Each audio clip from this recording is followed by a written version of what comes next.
आखिरकार सच साबित हुई राहुल गांधी की भविष्यवाणी। बिहार वोटर लिस्ट में पकड़ी गई वोटों की चोरी। आपको बता दें कि इस वक्त की बिग ब्रेकिंग निकलकर सामने आ रही है। यहां चुनाव से पहले बिहार में हवा बदल चुकी है। पान की दुकानों से लेकर चाय की चुस्की तक हर जगह सिर्फ एक ही चर्चा है कि इस बार कौन सत्ता में आएगा। लेकिन इस बार मामला सिर्फ नेताओं के वादों और जातिगत समीकरणों तक सीमित नहीं है। मामला वोट चोरी का है, और वो भी इतना बड़ा कि अगर इसे रोकने की कोशिश ना हुई तो पूरा लोकतंत्र ही चोरी हो जाएगा। राहुल गांधी महीनों से चिल्ला चिल्ला कर कह रहे थे कि चुनाव आयोग की मिलीभगत से वोट चोरी हो रहा है, और भक्त लोग हंसते थे, अरे भाई राहुल बाबा पगला गए हैं। लेकिन अब धीरे धीरे राहुल गांधी की एक एक बात जो है वो सच साबित होती नजर आ रही है, और ज्ञानेश कुमार के कारनामों से पर्दा उठ रहा है, या कहें कि काला चिट्ठा जो है वो निकलकर सामने आ रहा है। राहुल गांधी ने चुनाव आयोग और भाजपा की साठगांठ का खुलासा करते ही अपनी पूरी टीम को जमीन पर लगा दिया,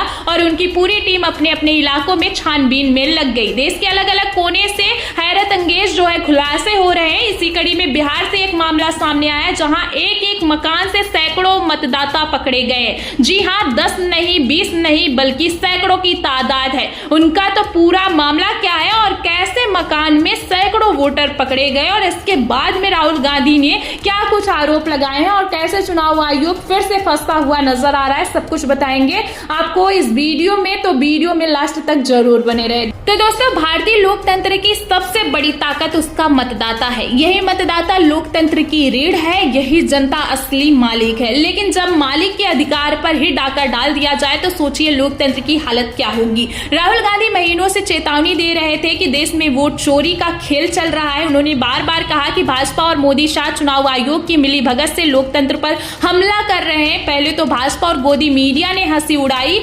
मजाक बनाया, लेकिन धीरे धीरे जब पता चला कि राहुल गांधी के सबूतों में दम है और राहुल गांधी को समर्थन मिल रहा है, तो उन पर तरह तरह के आरोप लगाए जाने शुरू हो गए। चुनाव आयोग तो हलफनामा पर हलफनामा करने लगा। ज्ञानेश कुमार तो प्रेस कॉन्फ्रेंस से ही भाजपा प्रवक्ताओं की तरह राहुल गांधी पर भड़कने लगे। लेकिन अब एक एक करके जब खुलासे हो रहे हैं तो ज्ञानेश कुमार पूरी तरीके से बेनकाब हो चुके हैं। आपको बता दें कि ताजा मामला जो है बिहार के दरभंगा से सामने आया है, जहां विधानसभा क्षेत्र 83 में एक एक मकान से सैकड़ों वोटर्स पकड़े गए हैं। जी हां, ये नव भारत टाइम्स में छपी हुई खबर को देखिए और इसकी हेडलाइन को पढ़िए। इसमें लिखा हुआ है कि दरभंगा में वोटर लिस्ट में गड़बड़ी, एक मकान में 112 मतदाता तो दूसरे में 93 वोटर, कांग्रेस नेता ने उठाए सवाल।